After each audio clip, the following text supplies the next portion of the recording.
Top quality और consistent performance के लिए सिर्फ सिल्वर पंप नाम याद रखना। હવે જામનગરની કરીએ મોડી રાતથી ધોધમાર વરસાદ જામનગરમાં પણ પડી રહ્યો છે।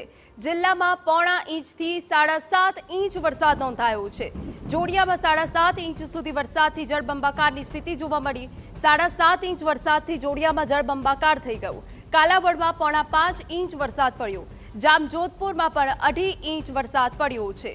જામનગર અને લાલપુરમાં 1.7 ઇંચ જેટલો વરસાદ નોંધાયો। જોડિયામાં ચારે બાજુ પાણી જ પાણીના દ્રશ્યો સામે આવ્યા। જોડિયામાં વરસાદી પાણી ભરાતા લોકોને હાલાકી। સારો વરસાદ થતા જગતનો તાત ખુશખુશાલ।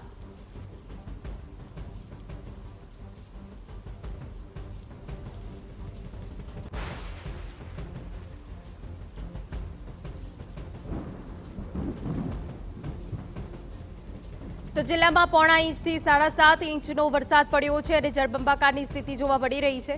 કાલાવડમાં પણ 5 ઇંચ વરસાદ પડ્યો છે અને સમગ્ર જો જિલ્લાની વાત કરવામાં આવે તો 5 ઇંચ જેટલો વરસાદ પડ્યો છે। વધુ વિગતે વાત કરીએ તો જામનગરના ગ્રામ્ય વિસ્તારમાં ભારે વરસાદથી 2 ડેમ છલકાયા। જામનગરને પીવાનું પાણી પૂરું પાડતા રણજીત સાગર ડેમ છલકાયો। વાગડિયા ડેમ છલોછલ થયો છે। રંગમતી ડેમ 80% ભરાયો।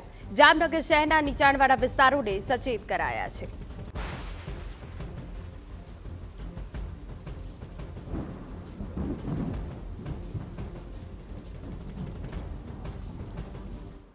તો જોડિયામાં 7.5 ઇંચ સુધીનો વરસાદ પડ્યો। જળબંબાકારની સ્થિતિ સર્જાઈ ગઈ। નીચાણવાળા વિસ્તારો પાણીમાં ગરકાવ થઈ ગયા હતા।